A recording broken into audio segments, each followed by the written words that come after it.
Tudo legal? Amém. Que é para a gente não ficar naquela secura, né? Nós vamos estar sempre nas águas do Senhor. Amanhã começa o outono, graças a Deus, né? Quem sabe qual é o versículo que fala disso? Alguém sabe? Que versículo fala de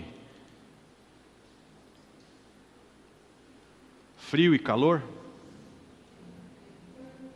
Verão e inverno?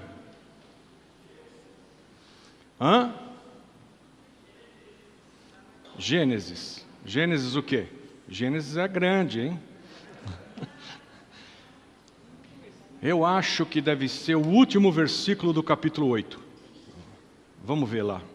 22? É o último. Gênesis 8. Gênesis 8.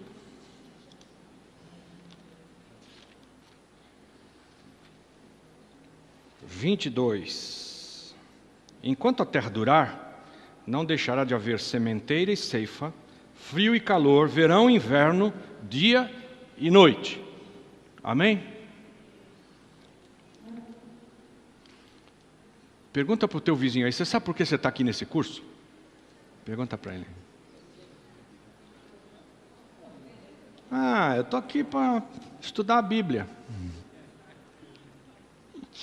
É bom, a resposta é muito boa, para estudar a Bíblia.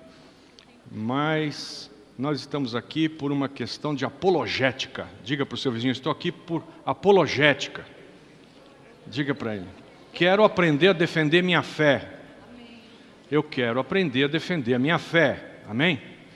Né? Então, enquanto a gente está falando, que nem eu falei para vocês aqui, amanhã começa o outono. Na hora, me veio esse versículo.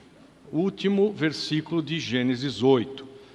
E ali trata sobre Deus não deixar a gente enjoar. Amém?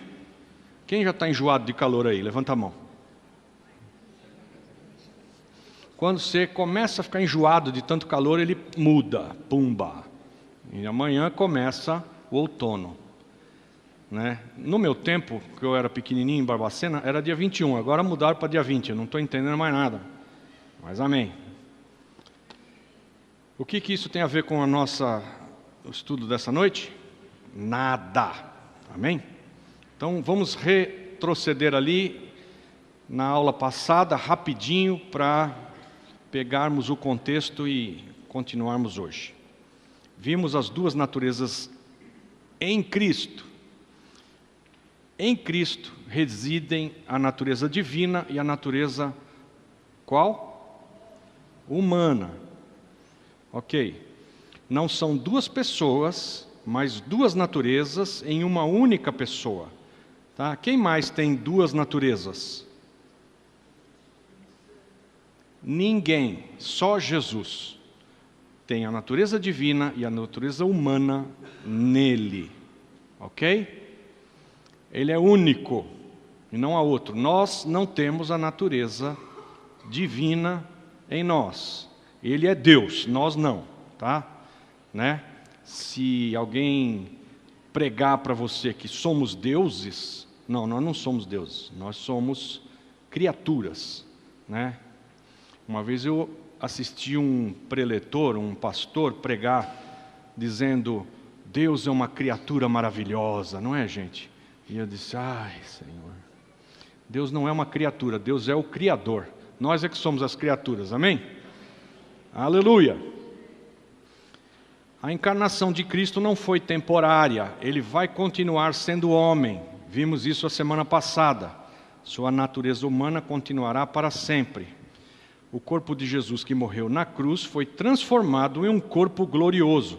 Por que estamos aqui falando de corpo, corpo, corpo? Porque a natureza humana dele vai durar para sempre, vai continuar para sempre. Vimos, ele é o primeiro homem entrando no céu. Ele vai até o cativeiro, um lugar de tormento, lá embaixo no Hades. Todos os teólogos concordam que o Hades é lá. né? Se você sair daqui em direção à China, numa linha reta, assim, do outro lado do mundo, você vai chegar no Hades. É lá embaixo. O Hades tem o lugar de tormento e o seio de Abraão, que é um lugar de descanso. Então, todos os que no Velho Testamento dormem, na fé, foram para o lugar de descanso, o seio de Abraão. E todos os que antes de Cristo morreram e não foram salvos, não eram santos do Velho Testamento, eles foram para o lugar de tormento. Tudo isso está no Hades. Vimos isso no Velho Testamento nas vezes passadas. Jesus, então, ele pega como homem, vai até o Hades,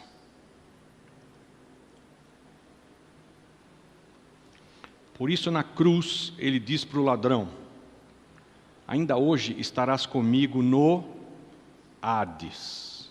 Se você traduzir Hades para paraíso, fica muito complicado, porque o ladrão na cruz, ele foi para o seio de Abraão descansar, e é traduzido paraíso.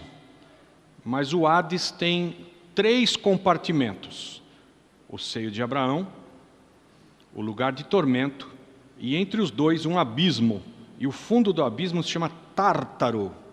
Lá no fundo do abismo, lá estão guardados anjos que eles estão seguros, presos, anjos que não guardaram o seu estado natural, eles se rebelaram, demônios, guardados lá no Hades, lá embaixo, no Tártaro, para o grande dia do Senhor, o dia do juízo, quando eles vão ser libertados para aterrorizar os moradores da terra.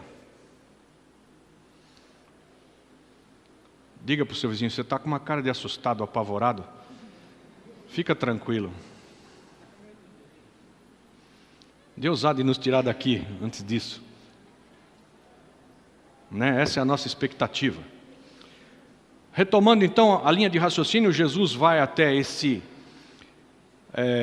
fala para o ladrão: ainda hoje estarás comigo no Hades. Só que cada um deles dois vai para um lado. O ladrão salvo, né, porque pediu clemência a Jesus, e ainda hoje estarás comigo no paraíso.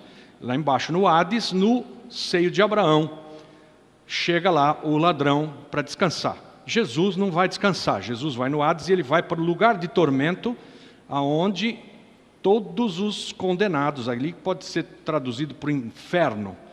O inferno, né? Jesus foi para o inferno no nosso lugar, é esse lugar de tormento, pagou o preço. A descrição do que acontece lá, nós vimos, está em Jonas capítulo 2. Jonas capítulo 2, Jonas no estômago do peixe, é uma figura profética, né? É uma profecia de dupla referência, como a gente chama. Está falando de Jonas no estômago do peixe, mas ao mesmo tempo você percebe citações eternas, que não tem nada a ver com peixe nem com Jonas, falando de Jesus no lugar de tormento, no Hades. E aí a Bíblia fala que ele está lá no lugar de tormento. O lugar de tormento, a morte, não pôde retê-lo, e aí ele vai ressuscitar, vai sair de lá de baixo, vai ressuscitar. E aí nós estamos falando aqui de corpo. Corpo é alma e espírito voltar para um corpo, isso é ressuscitar. Ressuscitar fala de juntar de novo, morrer fala de separar, ressuscitar fala de juntar outra vez, alma e espírito com o corpo. Ressuscitou. No que ele vai ressuscitar, ele passa a mão naquela turma toda que estava lá no seio de Abraão, inclusive o ladrão da cruz, e leva cativo o cativeiro. Cativo é uma palavra que significa que você arrastou a galera presa. Cativo, quer dizer, peguei pelas barbas, né? Levei preso.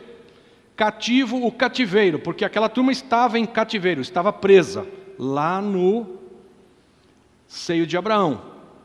Por que eles estavam presos?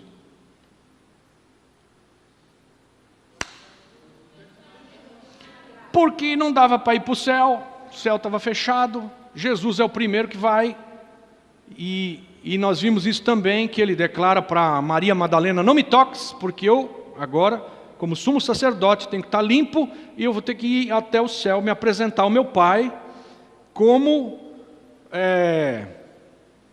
sacrifício por todo mundo. Ele é o Cordeiro, que foi, se apresentou e abriu a porta do céu para os homens. Ele entra e então arrasta atrás dele todo mundo que foi salvo no Velho Testamento. Adão, amém? Você goste ou não, Adão foi salvo, amém? Que tem gente que fala, não acredito que Adão foi salvo, não é possível, eu mato ele quando eu chegar no céu. A Eva também foi salva, a Eva foi mais salva que o Adão. O Adão foi salvo, a Eva foi super salva, porque a responsabilidade é do Adão. Ele recebe a instrução do pai do que tem que fazer e o que não tem que fazer. A Eva, muito blá blá blá, sabe como é que são as mulheres, né? Pipi, pipi, pipi, pronto. Bom, corpo.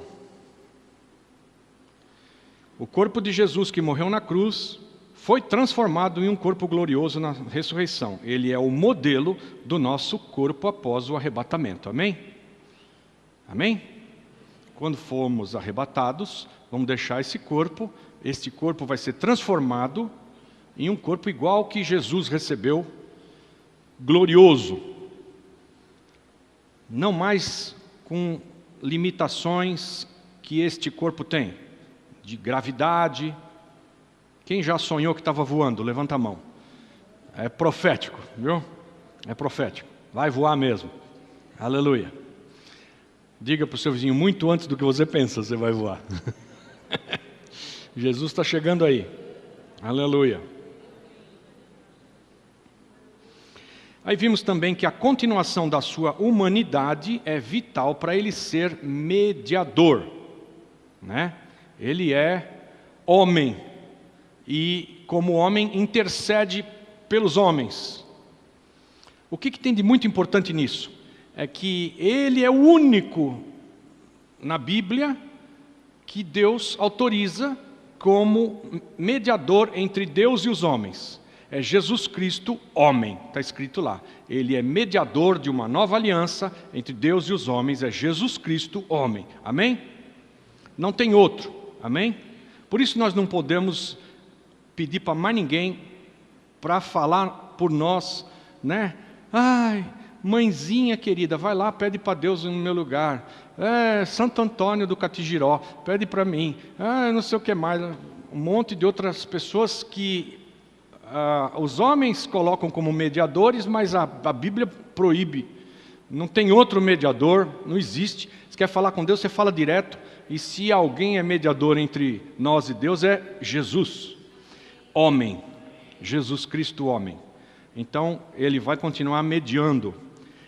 A ressurreição e a ascensão de Jesus Cristo foram corporais e assim será a sua volta à terra.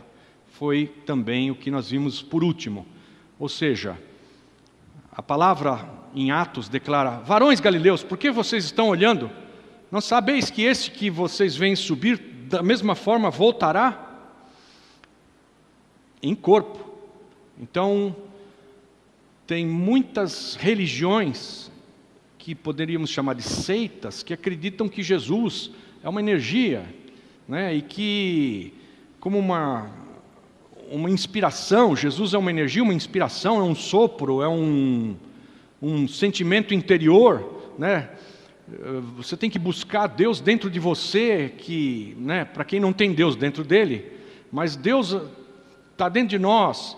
E é verdade, mas para quem não recebeu Jesus, ele não está dentro de nós, né? Mas há uma linha de pensamento em que Jesus é etéreo, né? Um vento, um sopro. E não, ele subiu corporalmente, visivelmente, e vai voltar igualzinho. Voltar, amém? Não arrebatar a igreja, amém? Entendem isso? Porque um dia Jesus vai voltar e todo olho o verá. Vamos falar disso. A Bíblia declara que Jesus, quando Ele voltar, todo olho o verá. Assim como o relâmpago que sai do Oriente e se põe no Ocidente, toda a terra verá. Agora,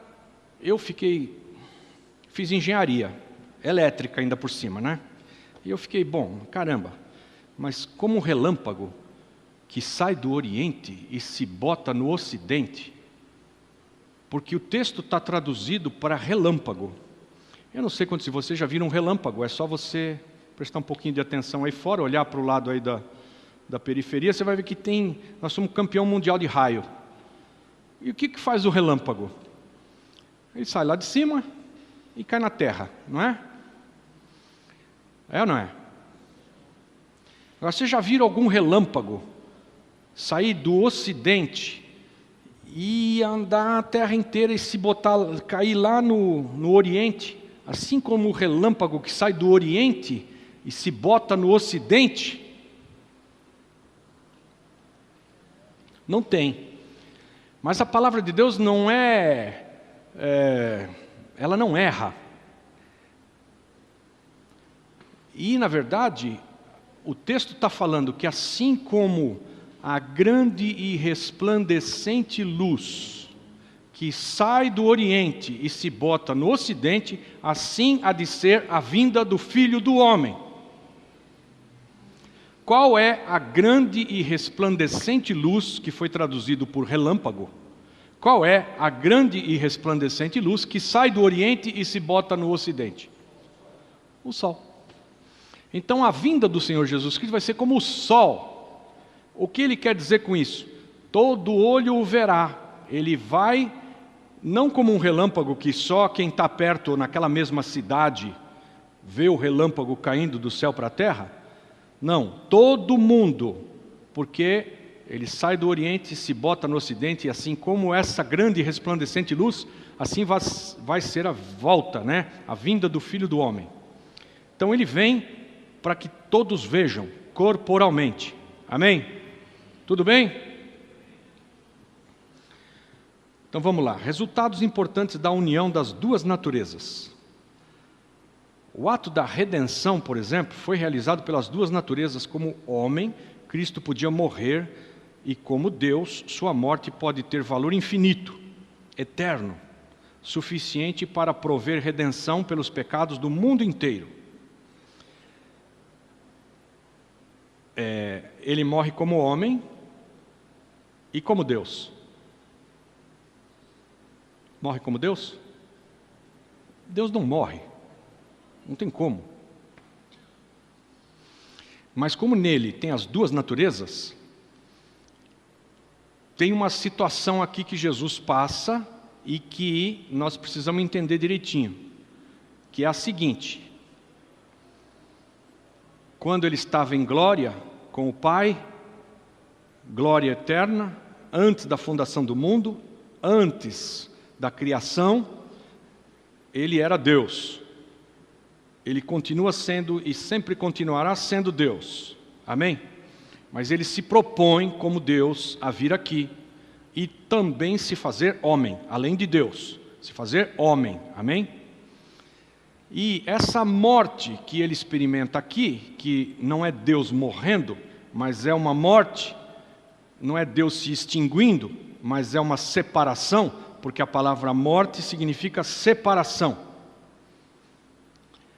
É o instante em que ele declara na cruz: está consumado, Pai, em tuas mãos eu entrego o meu espírito.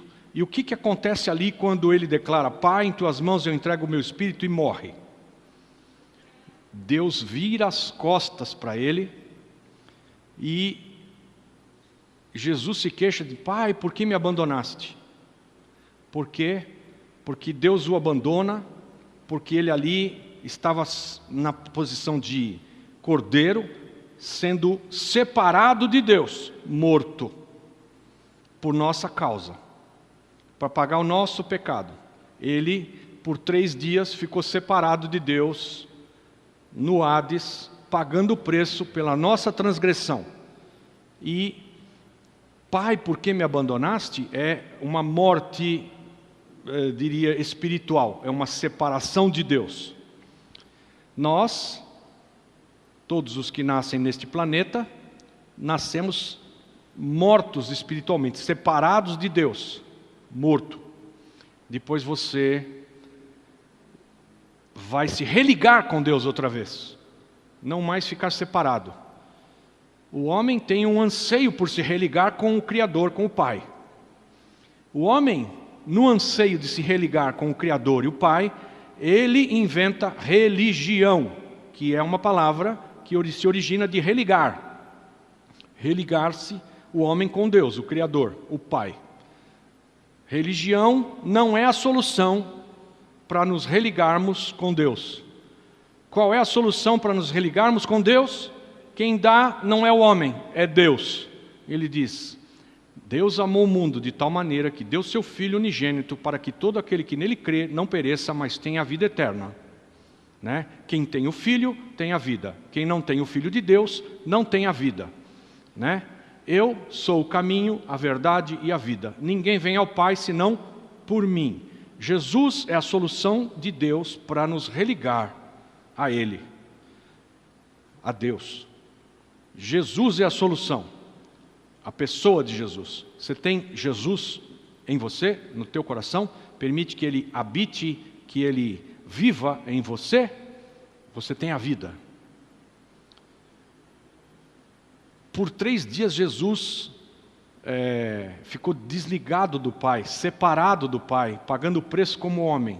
Então, nesse sentido, como homem e como Deus, Ele primeiro morre, se separa como homem, perde o corpo, sai e se separa de Deus, e isto tem valor eterno, porque essa separação dele não acaba. A separação acaba, ele volta a se religar com Deus, ele é um com o Pai, voltou a toda a glória que ele tinha e ainda mais, mas é que o ato, a eficácia disso que aconteceu com ele, perdura para sempre, nos alcança quem ainda não nasceu. Por isso, a morte de Jesus paga o preço pelo pecado dos que já viveram, dos que estão vivos e dos que ainda vão viver, porque é uma coisa eterna, infinita. Deu para entender? Então, depois vocês me explicam, porque eu não entendi ainda muito bem esse negócio. Amém? Porque nós somos limitados, e explicar um Deus triuno e 2 naturezas, a divina e a humana, numa pessoa, é um parto. Para ser sacerdote, era indispensável a união das 2 naturezas. Pela encarnação, ele pode interferir como mediador dos homens, e como Deus, seu sacerdócio é eterno. Tá? Esse é o resumo do que eu disse. Né? Como Deus, seu sacerdócio é eterno. O que é sacerdote? Representante. Tem uma galera que está vindo na aula, hein? Estou gostando de ver. Um sacerdote é alguém que representa o povo. Jesus é sacerdote eternamente, diante de Deus, nos representa todo o tempo agora. A pessoa encarnada de Cristo é adorada como Deus, tá? Só Ele. Ele é o único homem que pode ser adorado justamente porque é Deus. Mateus 8, versículo 2. E eis que veio um leproso e o adorava, dizendo: Senhor, se quiseres, pode tornar-me limpo. Mateus 9, 18. Enquanto ainda lhes dizia essas coisas, eis que chegou um chefe da sinagoga e o adorou, dizendo: minha filha acaba de falecer, mas vem, impõe-lhe a tua mão e ela viverá. Quer dizer, adoravam o homem. Estão entendendo?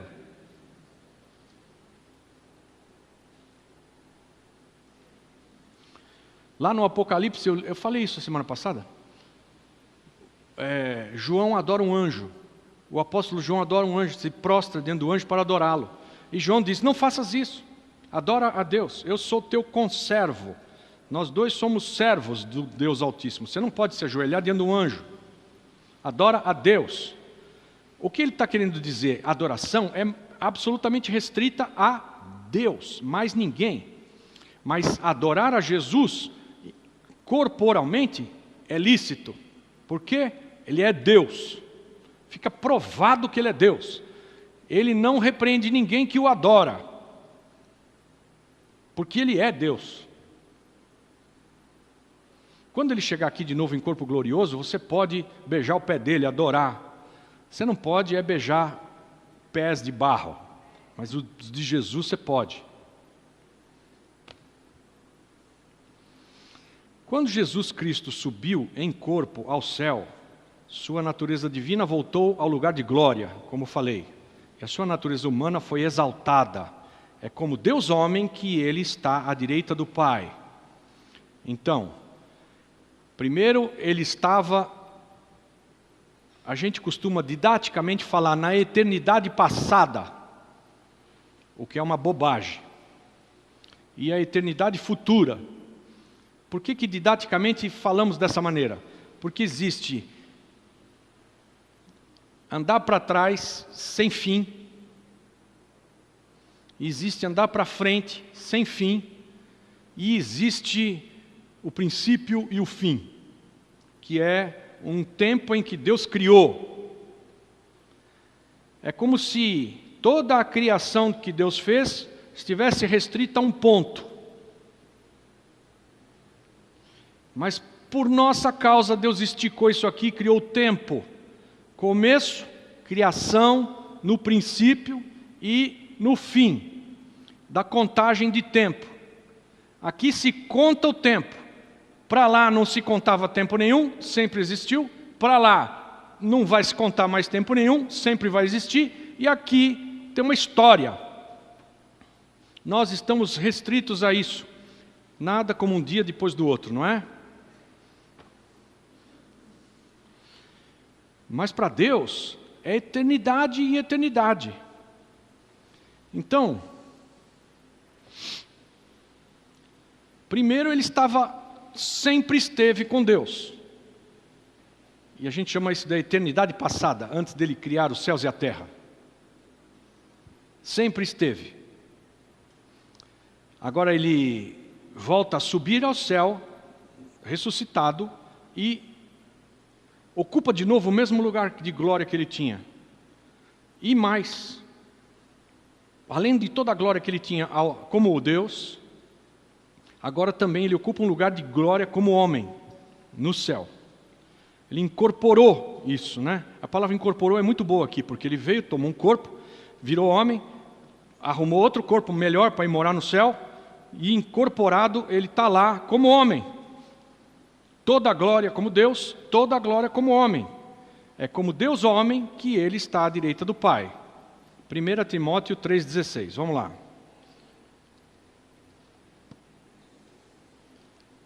1 Timóteo 3,16 diz: E sem dúvida alguma grande é o mistério da piedade. Aquele que se manifestou em carne foi justificado em espírito, visto dos anjos, pregado entre os gentios, crido no mundo e recebido acima da glória, na glória. Amém? Aquele que foi manifestado em carne, foi justificado em espírito, contemplado por anjos, pregado entre os gentios, crido no mundo, recebido na glória, na glória. Vocês são tudo criancinha, né? Eu quando cheguei no Evangelho, a gente cantava isso. 30 anos atrás. Aleluia. É esse texto. Que na verdade as músicas antigamente elas eram um texto bíblico, cantado. É lindo, toca o coração, move o espírito, tem unção pra caramba. Agora a música é: ontem eu estava dor de barriga, amanhã eu vou ficar melhor. Pelo amor de Deus.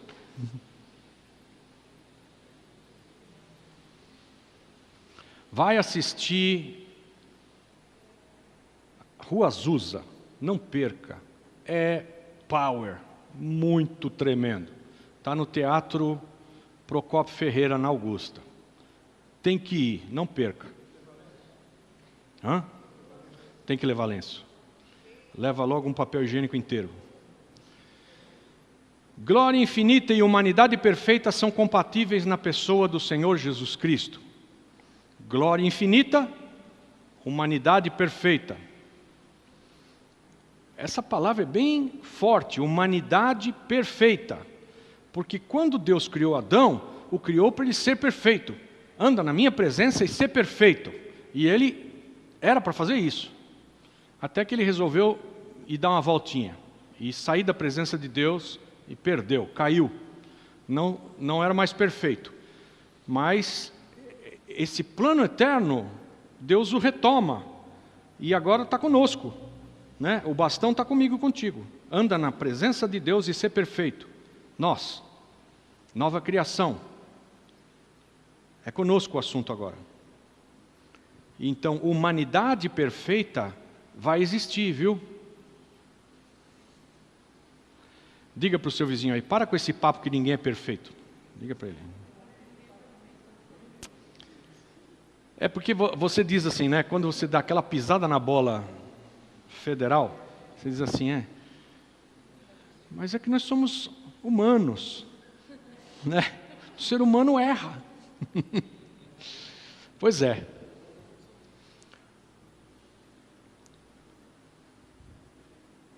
Você foi humano. Para entrar no reino, você tem que nascer da água e do Espírito. Primeiro você nasce da água. Você está lá boiando dentro do ventre da tua mãe e nasce. Estoura a bolsa e você... Blum. Amém? Já viram isso? Blum. Nasceu da água. E agora você tem que nascer do Espírito, que é crer no Senhor Jesus Cristo, receber o Espírito Santo, nascer do Espírito. Você nasce da água e do Espírito. Aí você entra no reino.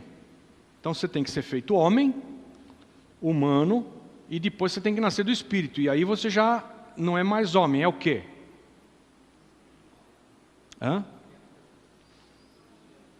Corintiano? Não. É o quê? Nova criação. Nova criação. Jesus é o primeiro, o mais velho dos nossos irmãos da nova criação. E nós atrás dele somos os irmãos mais jovens de uma nova criação. Então o plano de Deus é restaurado em Cristo Jesus e nós vamos ser homens perfeitos. Amém? No milênio, quando nós estivermos reinando com Cristo, a palavra declara que não haverá pecado no meu santo monte. Ninguém vai pecar. E sabe quem é que vai policiar toda aquela turma do milênio para que ninguém peque? Eu e você. Nós somos os polícia. Você imagina que o cara está com um pensamento meio esquisito ali, entrou no milênio, eu vou pecar. E você fala, pss, tch, tch, menino. É com a gente isso. Nós vamos reinar com Ele e não haverá pecado, a não ser no fim. E não percam as nossas aulas de Apocalipse, que senão vai ser spoiler isso daqui, amém? Vamos para frente. Jesus Cristo, profeta, sacerdote e rei. Os 3 ministérios que compõem a obra total de Deus estão completos em Jesus Cristo. Profeta. O que é profeta?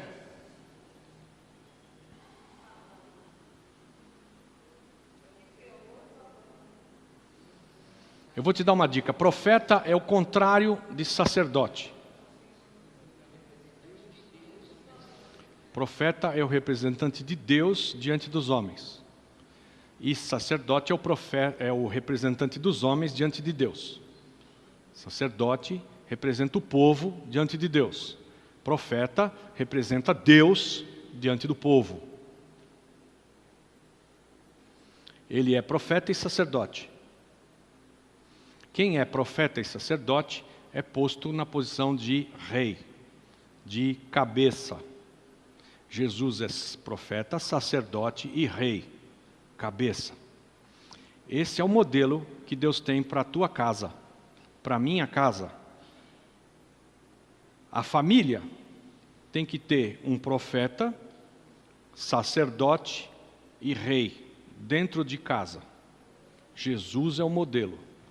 A família tem que ter um pai que representa a família diante de Deus e é sacerdote da casa. A família tem que ter um pai que representa Deus diante da família e ele é o profeta na casa.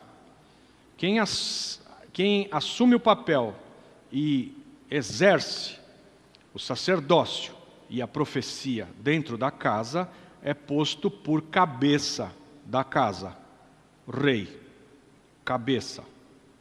O pai foi designado por Deus, o pai no lar, o pai foi designado por Deus para ser profeta, sacerdote e o cabeça do lar. As meninas têm uma posição de alto ranking, são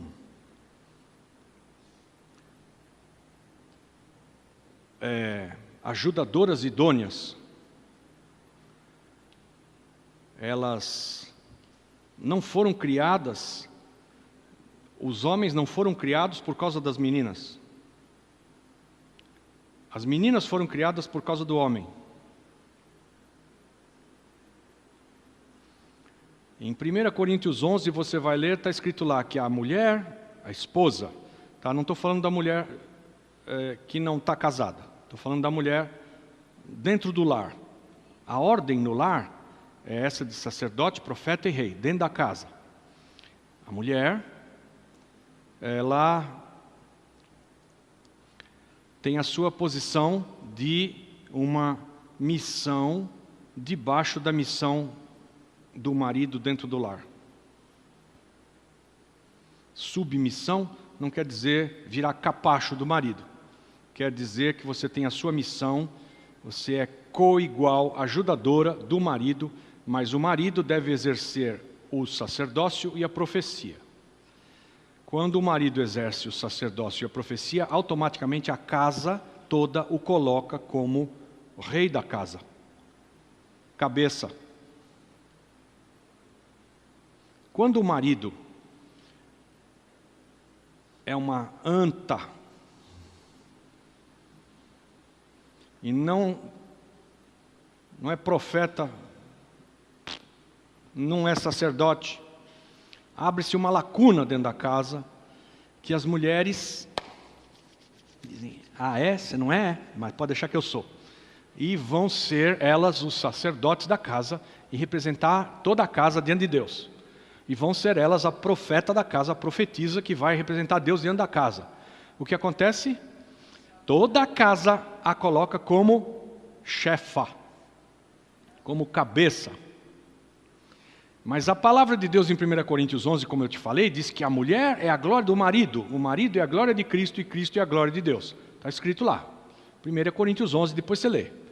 A mulher, ela foi criada por causa do homem. Que não é bom que o homem ande só. Vou lhe fazer uma ajudadora, né? E você está muito calado, vou fazer uma ajudadora que fale. Amém?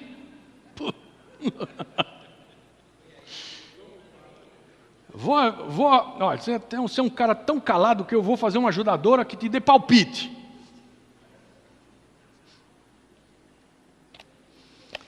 A mulher, ou ela é a glória do marido, ou ela é a desgraça do marido. E o marido é a glória de Cristo, e Cristo é a glória de Deus, e Deus é o cabeça de Cristo, e Cristo é o cabeça de todo varão, e o varão é o cabeça da esposa. Quando essa ordem é quebrada, a casa não funciona, dá problema. Não é para as mulheres serem matriarcais, é para as mulheres serem maternais. Matriarcado não é de Deus. E os latino-americanos todos têm uma matriarca na família. que manda, e ai de quem não obedecer a velhinha. Ela não pede, ela manda. E os homens, eles andam tudo com as olhinhas baixinhas. Foi a mamãe.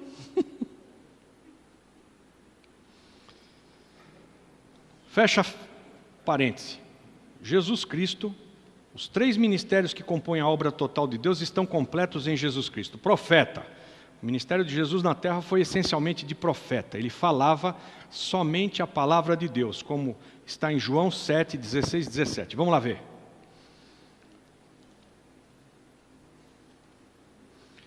João 7, 16 e 17. Sabe por que eu abro a Bíblia aqui de papel? Porque eu quero saber defender a minha fé. E te exorto a você, talvez até ter a Bíblia, a apostila no teu celular, mas você tem que saber abrir a Bíblia e falar a palavra de Deus para quem você quer convencer. João 7, 16 e 17 diz: Respondeu-lhe Jesus: A minha doutrina não é minha, mas daquele que me enviou. Se alguém quiser fazer a vontade de Deus, há de saber se a doutrina é dele ou se eu falo por mim mesmo. Ou seja, ele está declarando: eu não falo por mim mesmo, eu falo aquilo que eu ouço o Pai dizer. E isso é profeta. Profeta fala do que escuta o Pai falar. Estão comigo? Como profeta, Jesus restaurou a palavra de Deus que estava encoberta pelas tradições dos fariseus.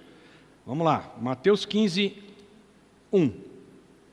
De 1 a 3.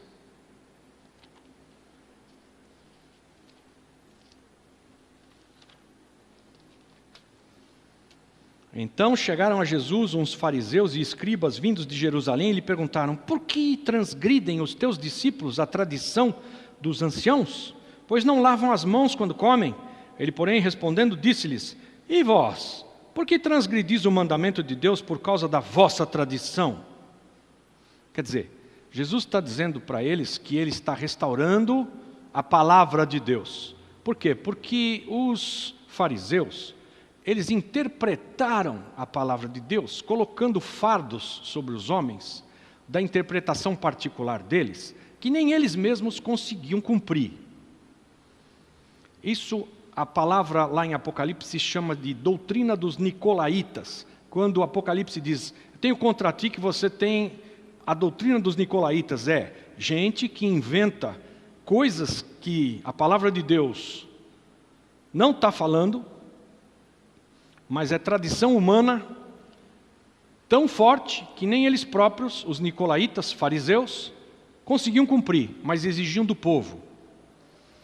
E aí ele está aqui, Jesus, restaurando a palavra de Deus que estava encoberta pelas tradições dos fariseus. Versículo 6: E assim, por causa da vossa tradição, invalidastes a palavra de Deus. Quer dizer, por conta de terem interpretado mal a palavra de Deus e assumido como verdade tradições de pai para filho, eles invalidaram a palavra de Deus. Jesus vem para restaurar, profeticamente falando.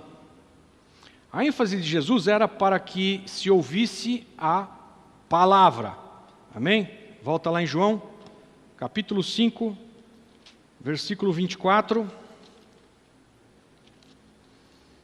Diz: em verdade vos digo que quem ouve a minha palavra e crê naquele que me enviou, tem a vida eterna e não entra em juízo, mas já passou da morte para a vida.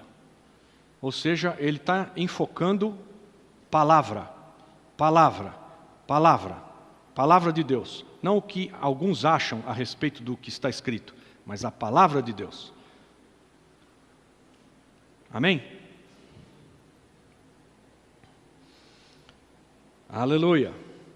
E ainda capítulo 8, nós estamos aí no capítulo 5, vá mais para frente um pouco, capítulo 8, verso 31, 32. Jesus diz: Dizia, pois, Jesus aos judeus que nele creram: Se vós permanecerdes na minha palavra, verdadeiramente sois meus discípulos, e conhecereis a verdade, e a verdade vos libertará. Não foi o Bolsonaro que inventou isso, amém? Foi Deus, amém? Aleluia! Então, o que é que você tem que conhecer? A palavra, né? E a palavra tem que permanecer em você. Conhecereis a verdade. A verdade quem é? Jesus. E Jesus é o quê? O Logos, a palavra. Ele é mais do que o Logos, ele é o Rema. É uma palavra revelada, é uma palavra entendida. Não só uma palavra sem entendimento, mas uma palavra revelada para nós. Jesus é a palavra, né? E essa palavra nos liberta. Ele deixou bem claro que Satanás é o pai da mentira. 8:44. Vós tendes por pai o diabo, e quereis satisfazer os desejos de vosso pai. Ele é homicida desde o princípio, e nunca se firmou na verdade, porque nele não há verdade. Quando ele profere mentira, fala do que lhe é próprio, porque é mentiroso e pai da mentira. E Jesus está proclamando a verdade, ao contrário. E ele quer que todos se firmem na verdade.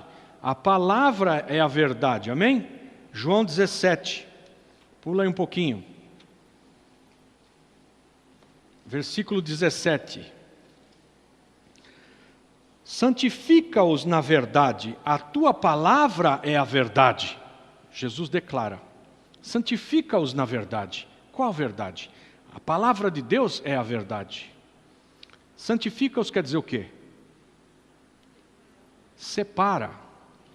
Santo é separado. Santifica-os. Separado para um propósito específico. Santifica-os quer dizer, separa eles para você. Santifica-os na verdade separa eles para que eles andem na verdade. Tua palavra é a verdade.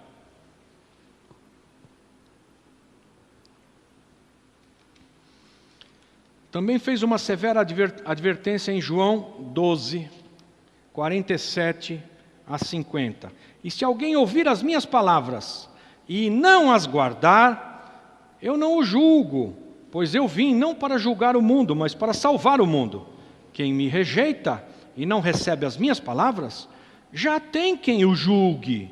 A palavra que tenho pregado, essa o julgará no último dia, porque eu não falei por mim mesmo, mas o Pai que me enviou, esse me deu mandamento quanto ao que dizer e como falar. E sei que o seu mandamento é vida eterna. Aquilo, pois, que eu falo, falo exatamente como o Pai me ordenou. Não é tremendo isso? Não é muito tremendo?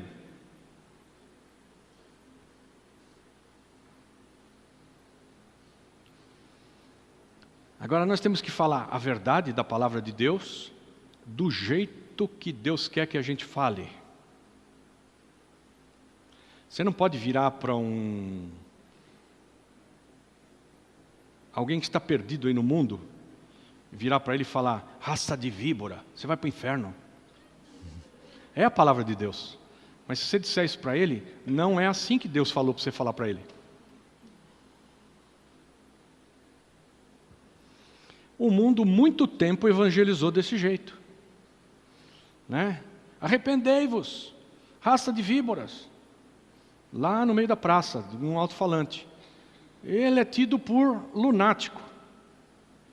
Por quê? Está falando a palavra de Deus, mas não é como com o Espírito de Deus, como Deus mandou falar. Não é. E Jesus deixa claro que ele falou o que o Pai mandou, do jeitinho que o Pai pediu para ele falar, ele falou. A palavra encarnada veio restaurar e revelar a palavra escrita. Depois de cumprir esse ministério, Jesus o entregou ao Espírito Santo. Então, a palavra encarnada, Jesus é o Logos, né? É o Verbo. No princípio era o Verbo, E o Verbo estava com Deus, e o Verbo era Deus, e o Verbo se fez carne. A palavra encarnada, Jesus, veio restaurar e revelar a palavra escrita. Amém? Ele vem restaurar o que Deus falou, a palavra escrita, porque ele prega sobre os escritos sagrados antigos, de Moisés, todos os escritos. Jesus menciona tudo que já estava escrito até quando ele veio, e ele restaura aquela palavra e revela aquela palavra. Porque muito do que foi escrito foi transmutado em tradição humana. E Jesus vem para dizer, não, quando está escrito isso, Deus quis dizer tal coisa. E põe as coisas nos seus lugares. Vamos ter um exemplo prático disso? Abre lá em Mateus 23, 23. Um exemplo prático disso. Que ele vem e restaura e revela a palavra. Mateus 23, versículo 23, diz assim: Ai de vós, escribas e fariseus hipócritas, porque dais o dízimo da hortelã, do endro e do cominho, e tendes omitido o que há de mais importante na lei, a saber, a justiça, a misericórdia e a fé. Estas coisas, porém, devíeis fazer, sem omitir aquelas. O que ele está falando? Ele está falando para os fariseus: vocês pegam cominho, que é um negócio que custa R$1 o quilo, é barato que dói, e vão dar o dízimo do cominho. Quer dizer, vocês, para certas coisas que estão escritas, vocês são rigorosíssimos, Endro, barato que dói. Então dá o dízimo do endro que você colheu e do cominho que você colheu, especiarias, Ai de vós, escribas e fariseus hipócritas, porque dais o dízimo da hortelã, coisa barata. Mas não é só porque é barato, é porque dar dízimo de hortelã, endro e cominho é tranquilo. E o que não é tranquilo? É você não omitir o que é importante na lei. E o que é importante na lei? Justiça, misericórdia e fé. Então ele está falando, tudo bem, vocês têm que dar o dízimo de tudo, mas não pode omitir a justiça, a misericórdia e a fé, colocando as coisas no seu devido lugar, revelando a palavra, e trazendo o peso que a palavra tem. Restaurar a palavra e revelar a palavra é ministério profético de Jesus. Amém?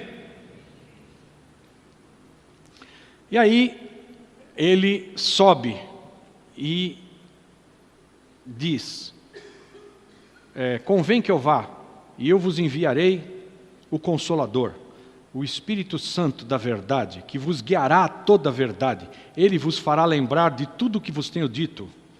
E ele é que vai revelar a verdade. Então, no lugar de Jesus que sobe, é enviado a terceira pessoa da divindade, que é o Espírito Santo. João 16, versículo 7. João 16, 7 declara: Todavia digo-vos a verdade, convém que eu vá, pois se eu não for, o ajudador não virá a vós, mas se eu for, vô-lo enviarei. Versículo 12. Ainda tenho muito que vos dizer, mas vós não o podeis suportar agora. Quando vier, porém, aquele, o Espírito da verdade, ele vos guiará a toda a verdade, porque não falará por si mesmo, mas dirá o que tiver ouvido, e vos anunciará as coisas vindouras. Ele me glorificará, porque receberá do que é meu, e vô-lo anunciará. Tudo quanto o Pai tem é meu. Por isso eu vos disse que ele, recebendo do que é meu, vô-lo anunciará. Ou seja, os três têm a mesma coisa. O Pai, Jesus e o Espírito Santo eles nos anunciam as mesmas coisas, da parte do Pai. Jesus sobe e vai para o Pai, o Espírito Santo é enviado e vai anunciar as coisas de Jesus. E quais são estas? As coisas do Pai. É isso que está escrito aqui. Amém? Então, no lugar dele, quem é que vai profetizar agora? O Espírito Santo.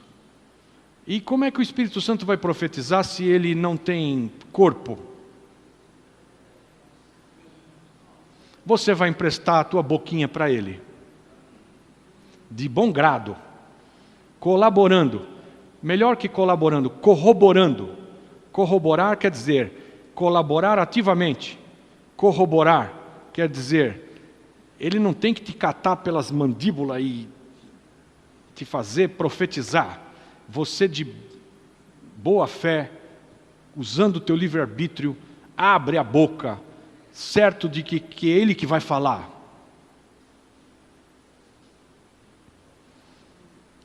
Porque tem gente que quer ser cheio do Espírito Santo e diz assim, quero ver. E fecha a boca com toda a força, quero ver se ele profetiza mesmo. Não vai fazer nada.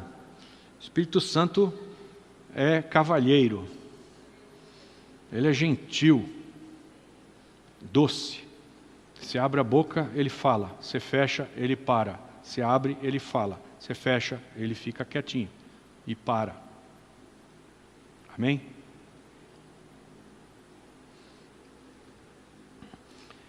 É o Espírito Santo que hoje guia o salvo a toda a verdade, pois é a igreja do Senhor Jesus que proclama a palavra de Deus ao mundo. E isto só é possível com a direção do Espírito Santo. A palavra de Deus ainda declara que ninguém pode dizer que Jesus é Senhor se não for pelo Espírito Santo. E quem diz que Jesus é maldito, o fala com o espírito do anticristo.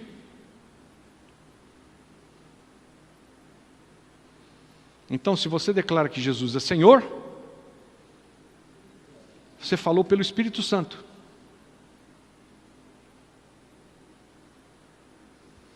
Ok, além de profeta, também é sacerdote. Ao oferecer sua vida no lugar dos pecadores, Jesus estava estabelecendo o sacerdócio eterno. Hebreus 6:20, vamos lá. Hebreus 6:20. Aonde Jesus, como precursor, entrou por nós, feito sumo sacerdote para sempre, segundo a ordem de Melquisedeque. Então, ele não é sacerdote segundo a ordem de Arão. Ele é sacerdote segundo a ordem de Melquisedeque. Depois nós vamos estudar um pouco mais de Melquisedeque e eu entro um pouco mais a fundo nisso. Mas ele é sacerdote. E o sacerdote é quem se oferece como representante, né? Oferece a vida no nosso lugar, nos representando. Antes de se tornar sacerdote, ele foi a oferta pelo pecado. Como sumo sacerdote eterno, ele pode levar a oferta de sua vida a Deus, em nosso lugar. Quer dizer, sua vida, a vida dele. Ele pode levar a vida dele, Jesus, como representante meu, no meu lugar, no teu lugar. Chega lá e entrega a vida dele no meu lugar. É como se eu estivesse lá entregando a minha. Ele entrega a dele. Hebreus 5, 7 a 10 diz: o qual nos dias da sua carne, tendo oferecido com grande clamor e lágrimas, orações e súplicas, ao que o podia livrar da morte, e tendo sido ouvido por causa da sua reverência, ainda que era filho, aprendeu a obediência por meio daquilo que sofreu, e tendo sido aperfeiçoado, veio a ser autor de eterna salvação para todos os que lhe obedecem. Amém? Sendo por Deus chamado sumo sacerdote, segundo a ordem de Melquisedeque. Então, ele entrega a sua vida. Quem foi que matou Jesus? Os romanos, os judeus? Quem foi que matou Jesus? Ninguém matou Jesus. Ele deu a vida. Ele deu a vida. Né? Os católicos acusam os judeus de terem matado Jesus. Os judeus acusam os romanos de terem matado Jesus. Ninguém matou Jesus. Ninguém tira a minha vida. Eu a dou, ele declara. Eu a dou pelo mundo. Os salvos em Cristo formam um reino sacerdotal. 1 Pedro 2,9, você já deve saber isso bastante, mas vamos ler. Diz: mas vós sois a geração eleita, o sacerdócio real, a nação santa, o povo adquirido, para que anuncieis as grandezas daquele que vos chamou das trevas para a sua maravilhosa luz. Ok? Pergunta que está aqui respondida. Pastor deve ser candidato na política? Ou um político pode ser pastor?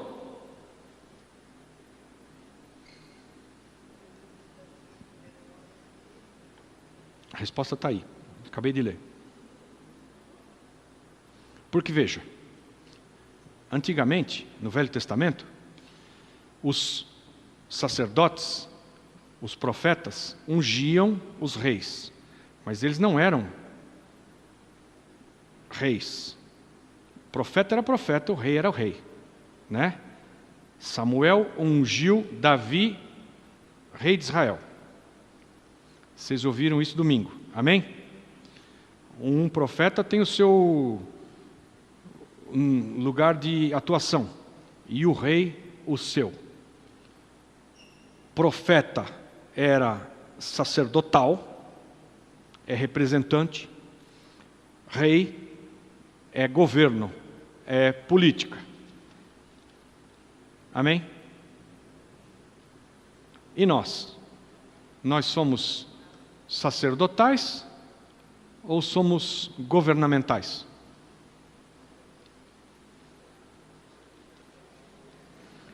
Nós somos sacerdócio real, que no Velho Testamento era isolado, no Novo Testamento cabe numa pessoa só. Você foi feito para ser sacerdote e rei, os dois. Você foi feito para tirar a separação do que é secular do que é igreja. Não existe trabalho secular e trabalho sacerdotal, trabalho na igreja. Não existe. Caiu esse conceito. Você não pode dizer, quando você é perguntado, o que você faz? Ah, eu sou advogado. Ok, nenhum erro nisso. Mas lá onde você advoga é o reino de Deus. Então lá onde você advoga, você é sacerdote. Você representa Deus ali. Tanto quanto dentro da igreja. Igualzinho. Você não pode entrar aqui dentro e pôr uma máscara de crente e falar, agora aqui o meu comportamento é diferente, você troca de voz, não falo mais palavrão, mudo tudo, pronto, virei santo. Aí você põe o pé para fora, arranca a máscara, tome! E já sai gritando e xingando e falando palavrão, porque agora você está no secular. Não existe isso. Então a palavra de Deus está dizendo que nós somos sacerdócio real. Fomos feitos para ser representantes de Deus na terra, também no governo. Governando. Então, pastor pode ser candidato? Deve. Deve. Pastor mais do que ninguém, porque ele é mais sacerdote do que uma ovelhinha. E ele precisa governar com a Bíblia debaixo do braço. Ou com a Bíblia no coração. Melhor no coração. Debaixo do braço fica suando. No coração.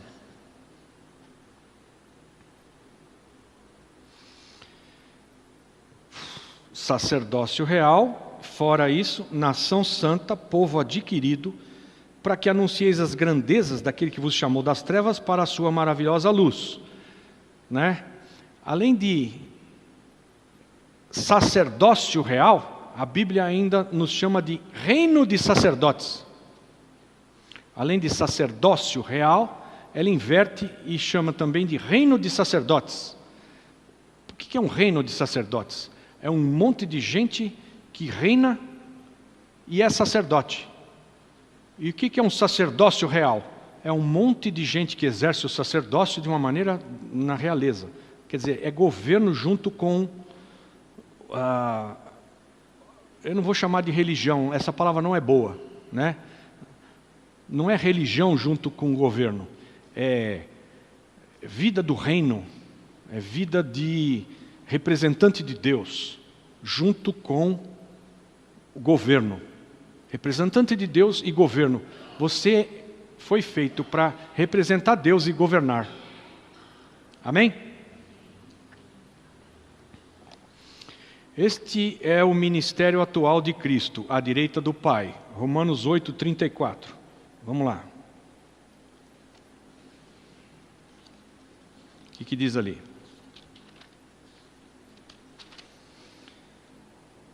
Quem os condenará?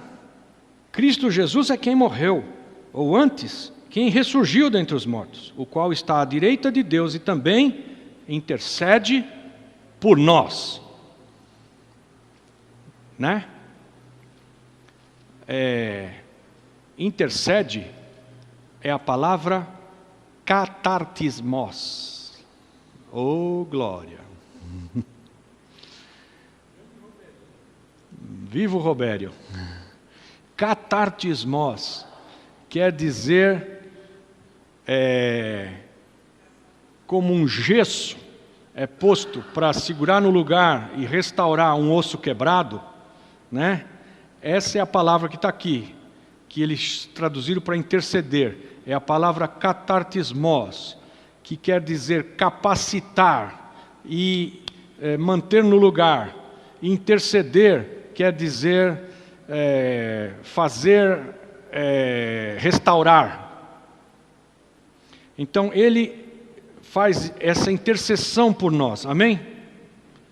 Jesus, ele é mediador, é ele quem intercede por nós diante do Pai, e está à direita de Deus. Por que ele está lá? Porque o diabo se apresenta diante de Deus toda hora, dizendo: quem? O fulano é crente? Teu filho? Espia o que ele fez aqui, ó. E passa o filme para Deus, como se Deus não tivesse visto. Mas ele, como procurador, acusador, mostra lá. Aí, ó. Olha o que ele fez. Ele é teu filho. Então ele é o nosso adversário, o nosso opositor, nosso acusador. Ele é o acusador dos irmãos, né? O nosso adversário. E aí ele diz para Deus: olha o que ele fez. E Deus coça a barba, e Jesus está ali do lado, ele olha para Jesus, e Jesus diz assim: põe nas minhas costas essa também, eu seguro. E Deus olha para o diabo e fala: você chutou, cuspiu ele na cruz, matou, está pago. Jesus está lá o dia inteiro, por minha causa, por tua causa, segurando a tua onda. Aí quando chegar o dia que ele for jogado no lago de fogo, está escrito lá: oh glória, que foi jogado no lago de fogo, o acusador, nunca mais vai acusar ninguém. Porque né? É isso que Jesus está fazendo como nosso mediador hoje. À direita do Pai, ele fica lá, escutando o diabo te acusar das coisas que você está fazendo, que não devia. E ele diz: paguei por isso aí também. Porque aí você chega aqui na igreja e vai tomar a ceia e fala: Senhor, pisei na bola de novo, me perdoa, fiz tal coisa. E Jesus diz: está tudo certo. Apanhei feito uma múmia, mas você está limpo. Aí você pode se apresentar diante do Pai e estar de pé diante do Cordeiro, porque você é merecedor. Você era merecedor de ir para o inferno, mas Ele foi para o inferno no teu lugar.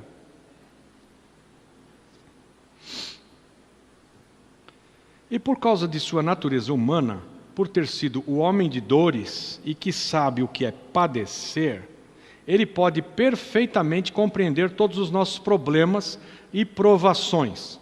Hebreus, volta para Hebreus, amém? Porque isso aqui é um panorama bíblico, amém? Então você vai para lá e para cá.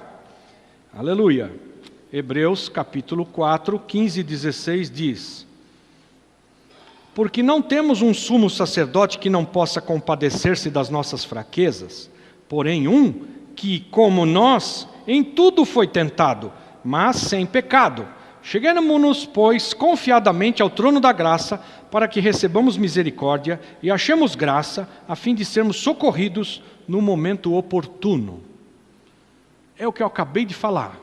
Ele está lá intercedendo por nós e a gente se achega lá com coragem, com ousadia, né? A palavra aqui chama de confiadamente, né? Podemos entrar na presença de Deus, podemos, com confiança de que a gente não vai ser enxotado de lá. Por quê? Por causa de Jesus.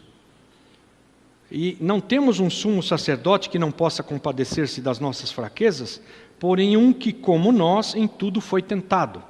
Então, nós somos tentados a coisas e chega um momento em que, por causa de tentações que a gente sucumbiu, o diabo nos acusa diante de Deus e lá está Jesus para dizer, sucumbiu e eu paguei o preço.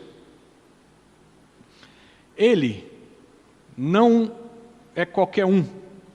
Ele só pôde pagar o preço no meu lugar e no teu lugar, porque quando ele foi exposto à tentação, ele não sucumbiu.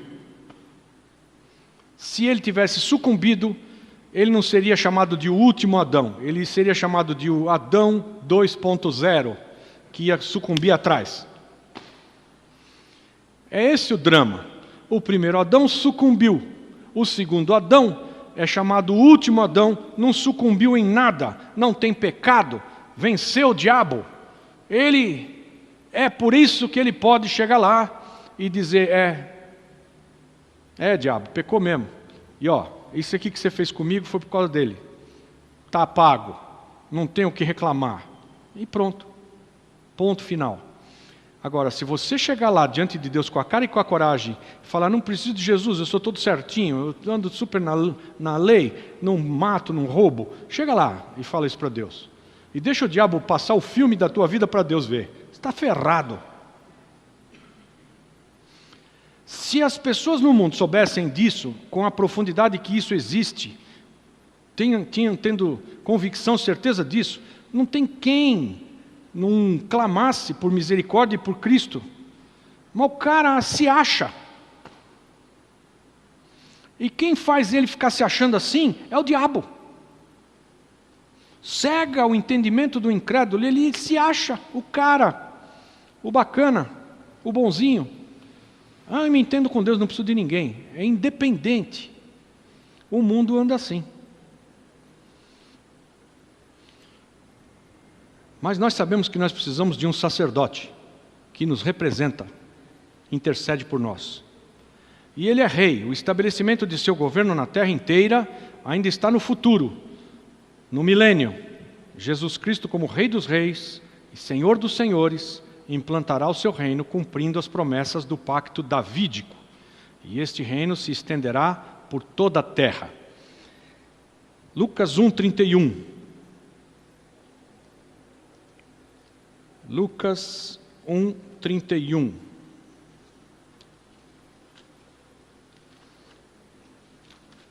Diz assim: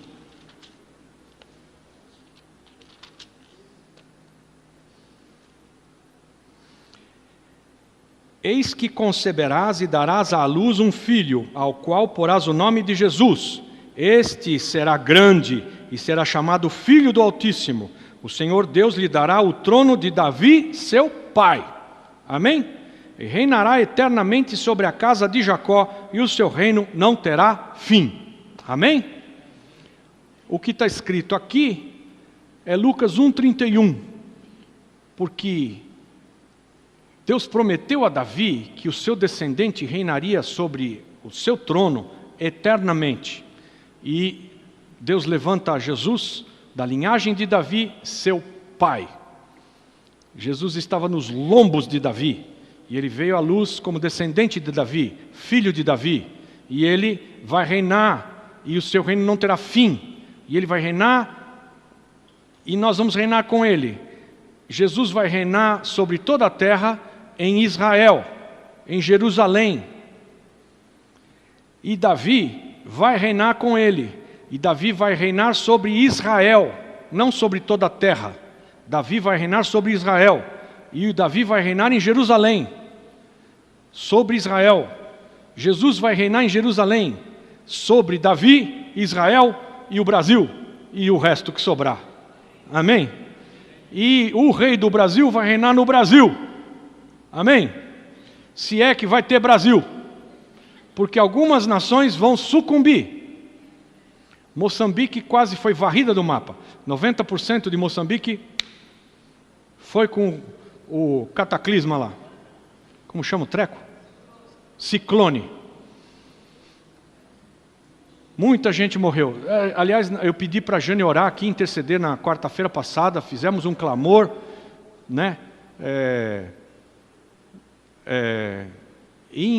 Na Beira, lá onde tem os missionários, morreram 19, na cidade da Beira, 19. Mas tem 1000 pessoas desaparecidas que... 500 mil habitantes. 90% da cidade foi destruída, 10% sobrou não muito bem. E 19 pessoas morreram na Beira, o que é um milagre. Agora, em toda Moçambique tem 1000 desaparecidos. Mas isso inclui o Zimbábue e o resto da Moçambique. Eu estou falando ali na Beira, onde há as missões, 19 morreram. Que eu não sei quem são, não sei nem são os missionários, eu não sei. Mas o fato é que vai ter nações que a palavra de Deus declara que elas deixaram de ser nação. Acabou. Pela sua incredulidade, pecado, pecaminosidade, assim como Sodoma e Gomorra, acabou. E vai ter nações que vão entrar para o milênio, onde Jesus vai reinar sobre as nações, e nós com ele. E alguém vai ser rei do Brasil.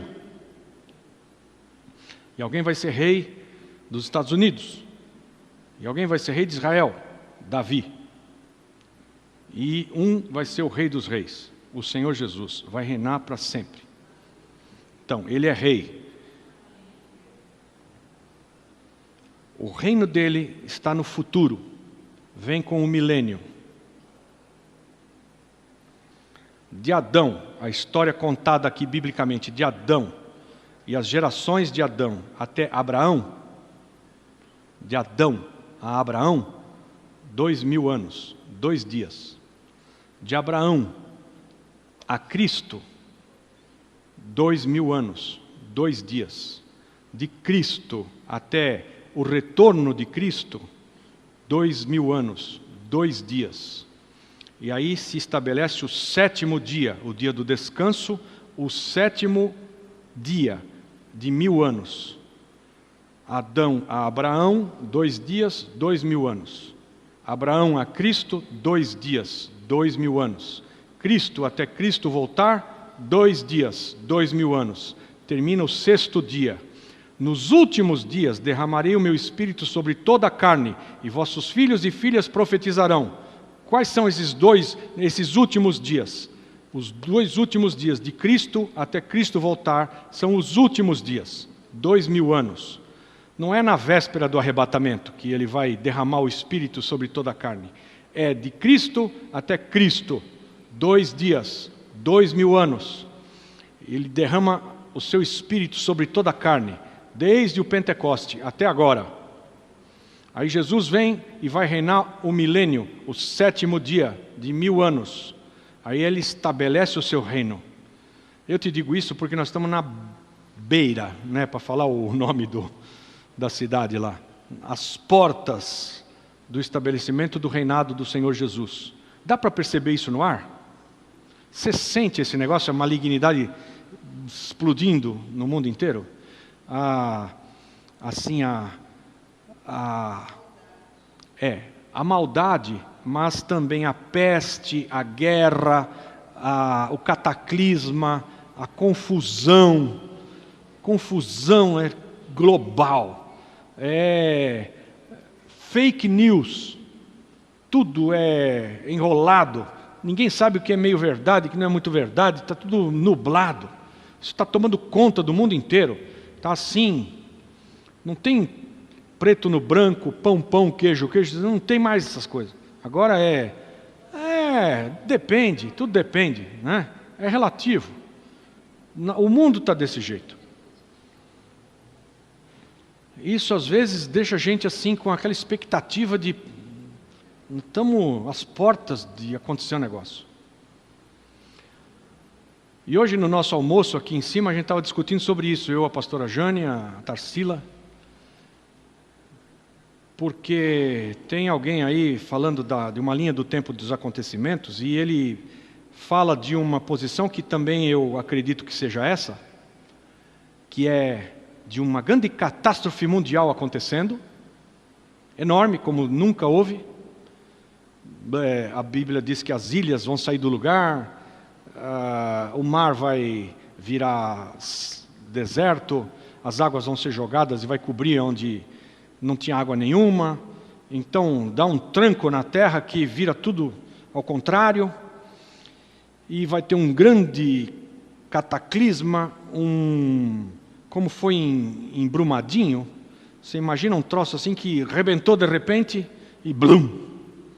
E aí acontecem algumas coisas no meio desse tumulto todo, que é um monte de gente morre, milhões, né? Quando solta o primeiro cavalo de Apocalipse, 1/4 da terra morre, 2 bilhões morreram.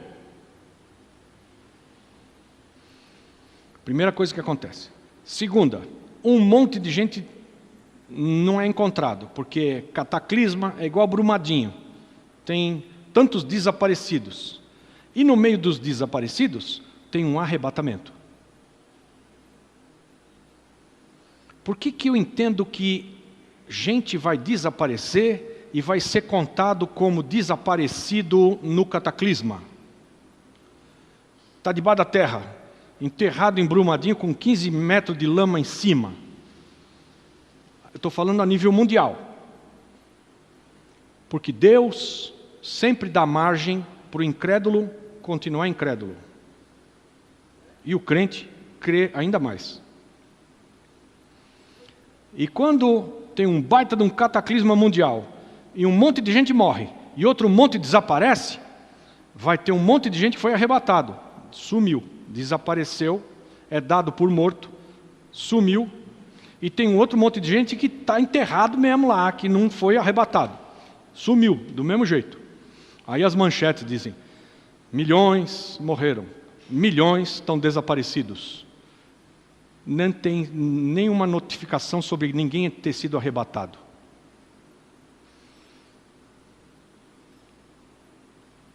É bem do diabo, né? Mas é assim que vai ser, na minha opinião é assim que vai ser.